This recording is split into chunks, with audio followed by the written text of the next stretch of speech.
Supreme কোর্টের জন্য আলাদা সচিবালয় প্রতিষ্ঠার নির্দেশ দিয়ে হাইকোর্টের দেয়া রায় আপিল নিষ্পত্তি না হওয়া পর্যন্ত স্থগিত করেছে আপিল বিভাগ।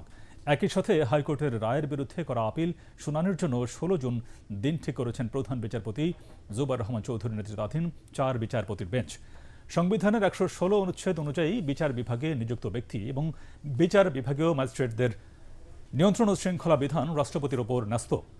১৯৭২ সালের মূল সংবিধানের ১১৬ অনুচ্ছেদ অনুসারে অধস্তন আদালতের নিয়ন্ত্রণ এবং শৃঙ্খলা সংক্রান্ত বিষয়ে ন্যস্ত ছিল সুপ্রিম কোর্টের ওপর। তাই সংবিধানের ১১৬ অনুচ্ছেদ এবং ২০১৭ সালের জুডিশিয়াল সার্ভিস বিধিমালার বৈধতা চ্যালেঞ্জ করে এবং বিচার বিভাগের জন্য আলাদা সচিবালয় প্রতিষ্ঠার নির্দেশনা চেয়ে ২০২৪ সালের ২৫ আগস্ট রিট করেন সুপ্রিম কোর্টের ১০ জন আইনজীবী। ওই রিটের প্রেক্ষিতে গত বছরের ২ সেপ্টেম্বর নিম্ন আদালতের নিয়ন্ত্রণ ও শৃঙ্খলা সংক্রান্ত ১৯৭২ সালের সংবিধানের ১১৬ অনুচ্ছেদ পুনর্বহাল করে হাইকোর্ট।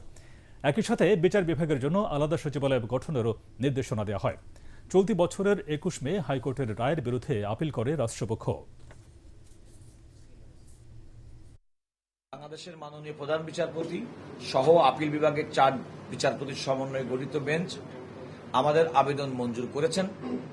অর্থাৎ হাইকোর্ট যে রায় দিয়েছিল, যে রায়ের পরিপ্রেক্ষিতে সংবিধানের ১১৬ অনুচ্ছেদের সংশোধনী বাতিল ঘোষণা করা হয়েছিল এবং একটি স্বতন্ত্র সচিবালয় প্রতিষ্ঠার যে নির্দেশনা দেওয়া হয়েছিল সেটি স্থগিত থাকবে।